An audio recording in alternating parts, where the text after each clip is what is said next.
Hi Scorpio, and welcome to your weekly tarot reading. This will take us from the 11th to the 18th of March, and I'm going to pull you an additional guidance card to read as I shuffle the rest of the deck. So just give me 1 minute. For additional guidance card for Scorpio, please. So you got the milk and honey card, very, very beautiful. Oh, and you got another card that came up together. Is the all that glitters. Okay, so all that glitters is very obvious. All that glitters is not gold. This is about looking beyond the superficial to the deeper joy and the deeper good in our life, which is that milk and honey. Okay. So don't fall for shiny things, Scorpio, that might look okay on the surface. Go for what's that inner nectar, that goodness, that because the milk and honey is what we're really, really looking for. But sometimes we mistake glittery things for milk and honey, when in fact they are poisonous bait once we bite into them. Okay, so very interesting message here, by the way. I'm now absolutely intrigued to choose your 6 cards. All that glitters card has been so much of a story of my life, as it probably has been for a lot of you watching. Sometimes it's really good to look at what's behind the surface, and since that's what you represent, then it shouldn't be hard for you to trust your gut, trust your instincts this week about the nature of something. So give me 6 cards, please, for the sign of Scorpio. So what's behind you is the 3 of Cups, 4 of Wands as the gift. Very interesting, Libra. Got a lot of these cards. The challenge is the 6 of Pentacles. How other people are showing up for you is the 7 of Wands. Okay, maybe that's where the 6 of Pentacles is the challenge. The 6 of Pentacles sometimes represents something being a little bit out of balance, and to address it there needs to be some authentic dialogue. But there's a little bit of a protector energy here. 10 of Discs underneath 4 of Wands as the central issue. Very, very beautiful. 4 of Swords as the outcome, which is resting. Okay. I'm definitely in the 4 of Swords today, so maybe feeling very, very tired and having to take a step back and recharge your batteries. Why the 4? The 4 of Swords, because of the 6 of Wands. You haven't got any major arcanas this week.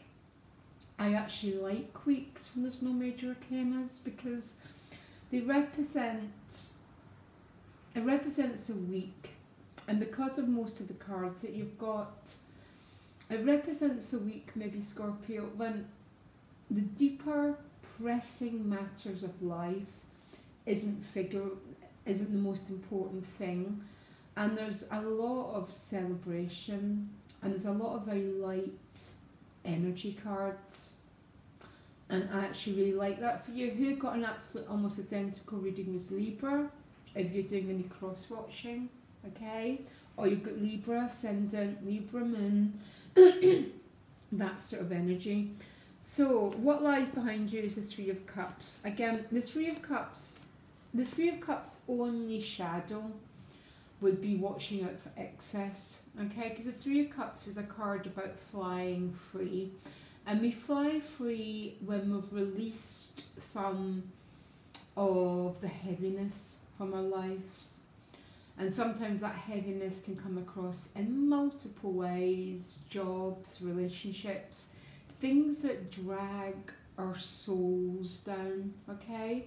So when we release all that stuff, we get to experience times in our life when we just savour the moment, and we savour little things, coffee with friends, becomes something extra special because we've released a lot of debris.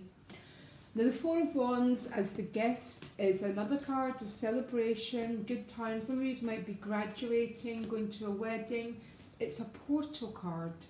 And a portal is an access point to a new sort of chapter of your life. So it could be a new job, a new business, some sort of new thing, which means you're leaving something behind and starting a new chapter.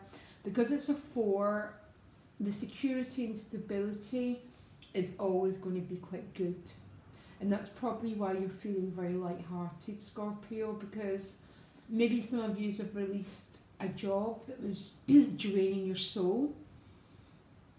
Yeah, like a vampire energy.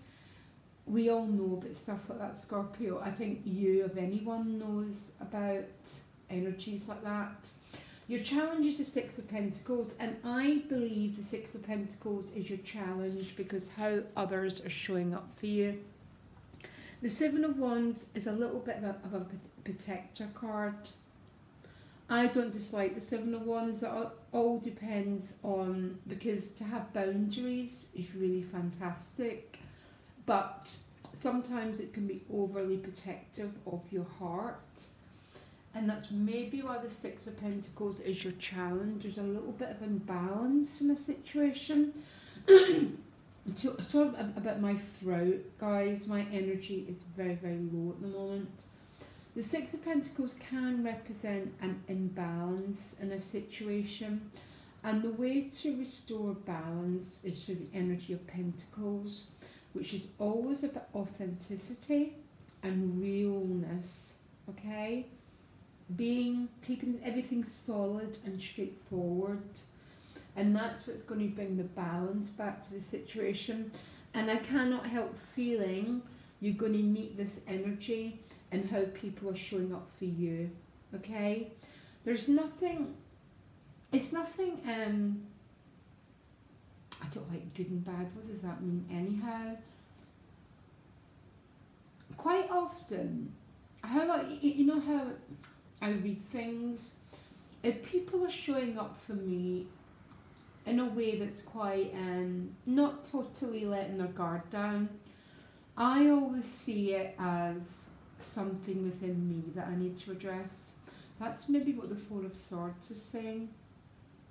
Maybe there's a need to pull back, to rest, to reevaluate, to recharge your batteries. So life really changes when we don't make life an adversary, but we see it as always providing guidance and messages for us. So someone not turning up for me would mean there's stuff that I need to address. Doesn't matter what it is. It can be mundane or it can be lofty. They're both the same thing. When we begin to look at life like that, that's when we really, really grow into an awful lot of personal mastery, like the King and the Queen of Cups, okay? So there's a tiny bit of imbalance. I don't think there's anything to worry about, but if it shows up, take it as a signal that you need to recharge your batteries. Mercury retrograde is on 29 degrees, yeah, which is the biggest karmic point in the whole astrological point, okay? And it represents really what wants to happen astrologically. It's talking about the end of an era, yeah? The end of a very long, exhausting pattern. So if you begin to see, oh, other people are showing up and they're a little bit defensive, but do not see it as a negative, but as a message that you need to withdraw. And the Four of Swords always comes after the Three of Swords. So we're always going through stuff, always. The only people who aren't are the ones who don't have a body. So there might be a little bit of a message here to pull your energy back. That was a very, very long-winded way of explaining this. But there's no but about it. That's exactly what this message is about. The Ten of Discs is right under the Four of Wands, so there's great, this is about stability. And the Tens have completed a journey that began in the ice. So there's some fruition here. This might be about moving house, building a business, a brand new chapter in your finances. Absolutely beautiful cards here, by the way. But there's still a little bit of an imbalance in the work, in the relationships. That's what the Four of Swords message is. Take a step back. Rest. Recuperate your energy. And then you get the Six of Wands, which is the victory card. So again, the sixes are about overcoming the fives, which again is a little bit of stress. When we no longer fight anything, but I'm not saying you don't fight crap, Scorpio, but you learn to work really much more, it's an inside job is what I'm trying to say. That's when we really get the victories. That's when our whole, you know, a lot of people talk about being co-creators and everything like that. We don't get near that stuff until we begin to realise life happens for us and not against us. So someone pulling their energy back is actually a gift. And then you go back, you recuperate, you build your strength, which is leading to a victory. I'll ask one more card about why people are showing up as the Seven of Wands for Scorpio, please. Give me a minute. Yeah, King of Swords, okay. A little bit of ice here. Now, I don't always read the King of Swords that way because it's a king, so he's obviously done a lot of mastery. He sees the bigger picture, the eagle, yeah, rather than the snake, although I love snakes. But there might be a little bit of pulling back in your relationships. The King of Swords can be a little bit, it can be a little bit icy. But you don't have to make that an issue. And if you don't make it an issue, it doesn't stay as an issue for very long because the person then meets us how we want to be met. It's like the esoteric laws are spot on, by the way.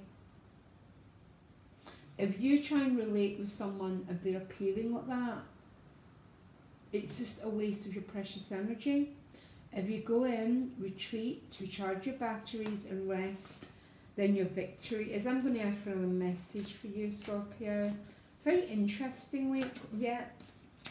Eight of Discs. Becoming the master. Working on your pentacles. So, to master your security, your stability. And if people show up for you in this energy, see it as a sign, because the esoteric patterns are perfect, and it always means that we need to readdress other issues, and then the person comes and meets us the way that we want to be met, and then life becomes so milk and honey, guys. That's when life becomes so, so sweet. And that's what your additional guidance cards were. So look beyond the surface and stick with your heart. Yeah? Loved your reading, actually. There was only about 2 signs that got. The rest have been a little bit hard. A bit intense, put it that way. You've got no major arcanas. You're just dealing with the everyday cycles of life. And the everyday cycle of life is sometimes people pull their energy back. You go into rest. See it as a sign that's been sent to you and it's not against you. And look how fast it changes. Love you guys. Bye.